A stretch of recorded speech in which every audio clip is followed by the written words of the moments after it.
देवेंद्र फडणवीसांनी मोदीजींसाठी विठुरायाकडे काय साकडं घातलं? ठाकरे बंधूंनाही टोला. पंढरपूर कॉरिडॉर पूर्ण होण्याची डेडलाईन सांगितली. देशाचे पंतप्रधान नरेंद्र मोदी यांनी आमच्या देशाच्या तरुणाईसाठी एक नवीन अध्याय सुरू केलेला आहे. या तरुणाईला दिशा द्यायला, आशा आकांक्षा पूर्ण करायला मोदीजी हा नवा अध्याय लिहत आहेत. यातही पांडुरंगाने आशीर्वाद द्यावा अशी प्रार्थना मी विठुरायाच्या चरणी करतो, असे वक्तव्य मुख्यमंत्री देवेंद्र फडणवीस यांनी केलं आहे. ते शनिवारी पहाटे पंढरपूरमध्ये विठुरायाची महापूजा केल्यानंतर प्रसारमाध्यमांशी बोलत होते आणि यावेळी देवेंद्र फडणवीस यांनी शेतकरी, पंढरपूर कॉरिडॉर, जंतर मंतरवरील विद्यार्थी आंदोलन याबाबत सविस्तर भाष्य केलं.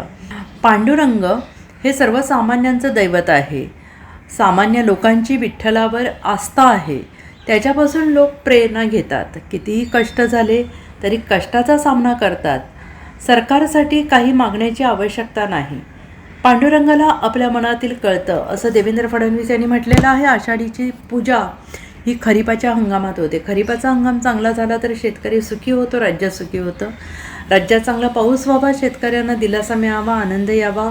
शेतकऱ्यांच्या जीवनात विठुरायाच्या चरणी ही माझी प्रार्थना आहे, असं देवेंद्र फडणवीस यांनी म्हटलेलं आहे. मला असं वाटतं की सगळ्यांनाच लोकशाहीत मत मांडण्याचा अधिकार आहे. हा मोर्चा होत आहे त्याच्याशी विद्यार्थ्यांशी काही देणं घेणं आहे याची शक्यता कमी आहे. राजकारणात आपली जागा पुन्हा कशी तयार करता येईल यासाठी हा प्रयत्न अधिक आहे. तरी देखील माझ्या शुभेच्छा आहेत, असं देवेंद्र फडणवीस यांनी म्हटलेलं आहे. जंतर मंतरवरील आंदोलनाबाबत दोन बाजू आहेत. प्रश्नाचं गांभीर्य असल्याने शांततेनं आंदोलन करणारे दिसतात. आपलं भविष्य चांगलं असावं यासाठी समर्थन देणारे दिसतात. दुसरीकडे राजकीय पोळी भाजणारे, हौशेनौशे हिंसाचार करणारे लोक दिसतात.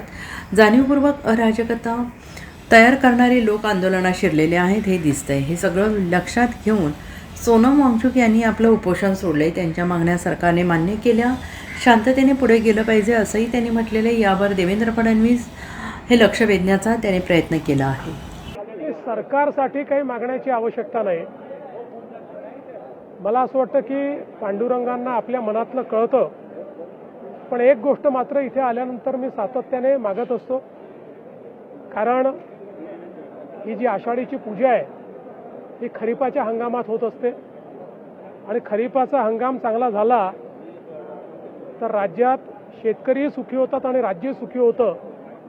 आणि म्हणून मी सातत्याने हीच मागणी पांडुरंगांना करतो की राज्यामध्ये चांगला पाऊस व्हावा आणि शेतकऱ्यांना दिलासा मिळावा, शेती चांगली पिकावी आणि शेतकऱ्यांच्या जीवनामध्ये त्या ठिकाणी आनंद यावा अशी मागणी असते.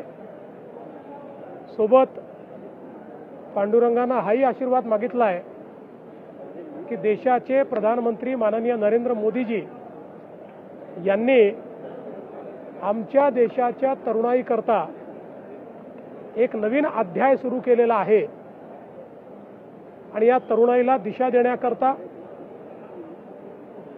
त्यांच्या आशा आकांक्षा पूर्ण करण्याकरता मोदीजी हा जो नवीन अध्याय लिहित आहेत त्यातही त्यांना आशीर्वाद पांडुरंगाने द्यावा अशा प्रकारची त्यांच्या चरणी प्रार्थना आहे.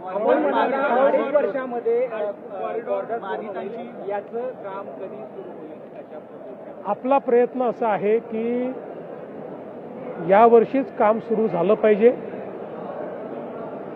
आणि काम सुरू झाल्यानंतर 2 ते 2.5 वर्ष त्याला लागतील. पूर्ण काम व्हायला 3.5-4 वर्ष लागतील. पण महत्त्वाचं जे काम आहे ते 2 ते 2.5 वर्षात आपण पूर्ण करू. आता पुढच्या काळामध्ये जवळपास सगळ्यांची आमची चर्चा झाली आहे. 80-90% लोक जे आहेत त्यांच्या शंका दूर झाल्या आहेत. 10-20% लोक आहेत त्यांना अजूनही शंका आहेत, त्याही आम्ही दूर करू. आपल्याला सगळ्यांना सोबत घेऊनच हे करायचं आहे. एक गोष्ट मी सांगतो की कॉरिडॉर झाल्यानंतर जे विस्थापित झाले तेही प्रस्थापित होतील आणि खूप मोठ्या प्रमाणात या नगरीचं चित्र बदलेल. इथे राहणाऱ्या प्रत्येक व्यक्तीला या कॉरिडॉरमुळे पांडुरंगाचा विशेष आशीर्वाद प्राप्त होईल. भाऊ, आपण शेतकऱ्यांसाठी दरवर्षी प्रार्थना करतो. Bureau report, SBN Marathi, Pandharpur.